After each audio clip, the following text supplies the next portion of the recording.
Hi hello all welcome to simple maths magic Tamil. TNPSC group 4 2024 maths question solve பண்ணியிருந்தோம். அதில் எல்லாருக்கும் ஒரு சின்ன கன்ஃபியூஷன், ஏன் ஆன்சர் எம்பின்னு சொல்கிறீங்க, ஏபி கிடையாதா அப்படின்னு கேட்டிங்க. ஸோ அந்த கொஷினை கொஞ்சம் டீட்டெயிலாக சால்வ் பண்ணிடலான்ட்டு வாங்க நம்ம கொஷினுக்கு போகலாம்.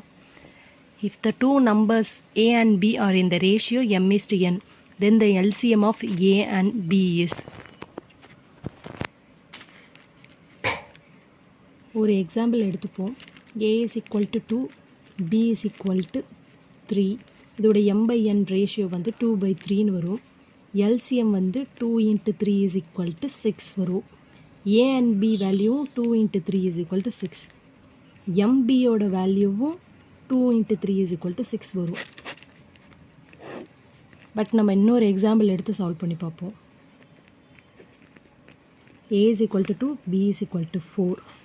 இதோட m/n ரேஷியோ 1/2 வரும். எல்சிஎம்னு பார்த்தோன்னா 4 வரும்.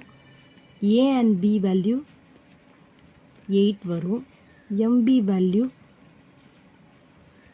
4 வரும். இந்த எல்சிஎம்மும் இந்த mb வேல்யூவும் தான் ஈக்குவலாக இருக்குது. இங்கே எல்சிஎம் ஏபி எம்பி 3 வேல்யூவும் ஈக்குவலாக இருக்குது. பட் இங்கே எல்சிஎம் வேல்யூ எம்பிக்கு தான் ஈக்குவலாக இருக்குது. அதனால தான் ஆன்சர் எம்பி. இந்த வீடியோ உங்களுக்கு பிடிச்சிருந்தா லைக் பண்ணுங்கள், ஷேர் பண்ணுங்கள், மறக்காமல் சப்ஸ்கிரைப் பண்ணுங்கள். Thank you so much.